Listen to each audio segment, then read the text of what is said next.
How did Motown handle its artist contracts? When we think about the vibrant sounds of Motown music, we often picture the iconic artists and unforgettable hits. But have you ever wondered how Motown managed its artist contracts?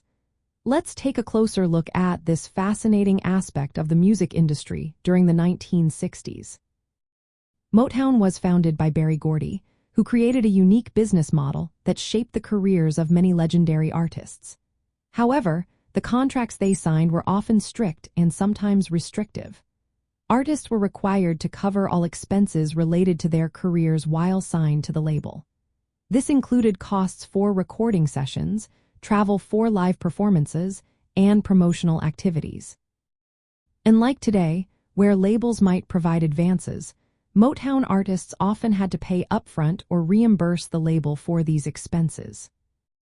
For instance, the Jackson 5 recorded hundreds of songs during their time at Motown, but only a small number were actually released.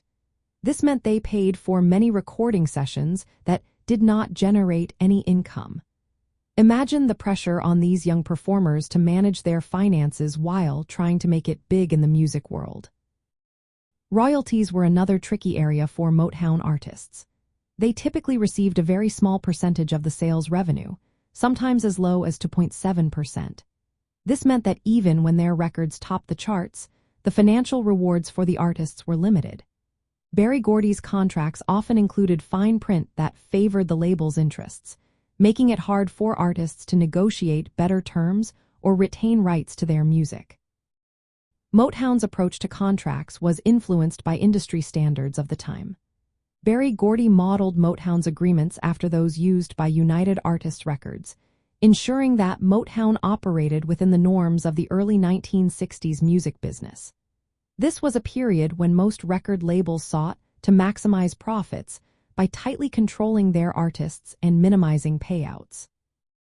Despite these challenges, the contracts allowed Motown to maintain a high level of quality and consistency in their music. The label had an in-house team of songwriters, producers, and musicians who worked closely with the artists.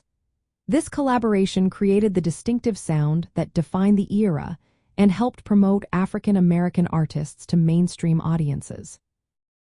Motown's contracts reflected the realities many artists faced during that golden age of soul and pop music.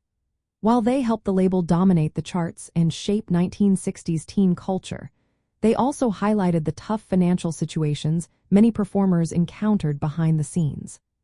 Understanding how Motown handled its artist contracts gives us a deeper appreciation for the music and the artists who created it.